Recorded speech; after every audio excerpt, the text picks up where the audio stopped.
Hello guys, નમસ્કાર. આપનું સ્વાગત છે આજના નવા બ્લોગની અંદર. અને આપણે પહોંચી ગયા છે અત્યારે ભાલકા તીર્થ, જે સોમનાથ મંદિરથી 4 કિલોમીટરના અંતરે આવેલું છે. તો હવે આપણે જઈશું ભાલકા તીર્થ દર્શન કરવા માટે. તમને જો ઇતિહાસ ના ખ્યાલ હોય તો આ વિડીયોને જોવાનું ભૂલશો નહીં. સાથે અત્યાર સુધી સબસ્ક્રાઇબ નથી કર્યું તો પ્લીઝ વિડીયોને સબસ્ક્રાઇબ અને એક લાઇક કરવાનું ભૂલશો નહીં. આ છે ભાલકા તીર્થ મંદિર, જે દેખાવમાં ખૂબ જ સુંદર અને રમણીય છે. તમે જોઈ શકો છો વિડીયોની અંદર કે મંદિરનો રાતનો વ્યૂ કેટલો સરસ છે.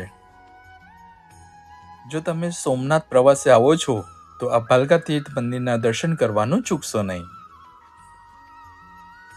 તો ગાઈસ, આ એ જગ્યા છે જ્યાં શ્રી કૃષ્ણએ પીપળા નીચે પોતાના પ્રાણ ત્યાગ કર્યો હતો. તમે જોઈ શકો છો વિડીયોની અંદર. આજે પણ એ પીપળો તમને મંદિરમાં જોવા મળશે. તમે જ્યારે પણ દર્શન કરવા માટે આવો છો તો પીપળાનો દર્શન એકવાર જરૂરથી કરજો.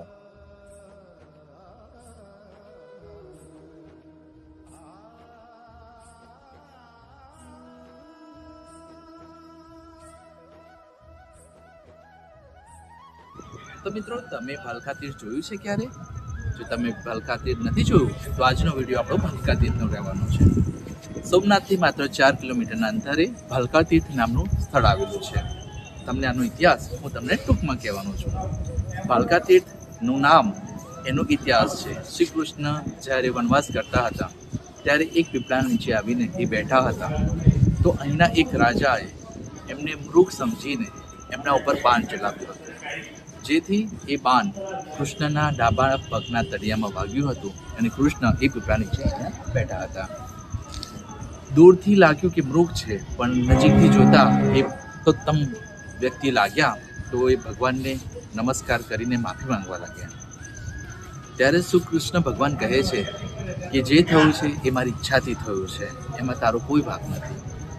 જેથી આ સ્થળનું નામ ભાલકા તીર્થ એટલે પડ્યું છે કે રાજા દ્વારા શ્રી કૃષ્ણ ભગવાન ભાલ વાગ્યું હતું, તો એને ભાલકા તીર્થ નામ કહેવાય છે. તો તમને જો પણ ઇતિહાસ ગમ્યો હોય, ઇતિહાસ જાણવામાં મજા આવી હોય તો આ વિડીયોને લાઈક શેર કરવાનું ભૂલશો નહીં. તો ગાઈસ, વિડીયો જો તમને ગમ્યો હોય તો વિડીયોને લાઈક શેર અને કમેન્ટ કરવાનું ભૂલશો નહીં.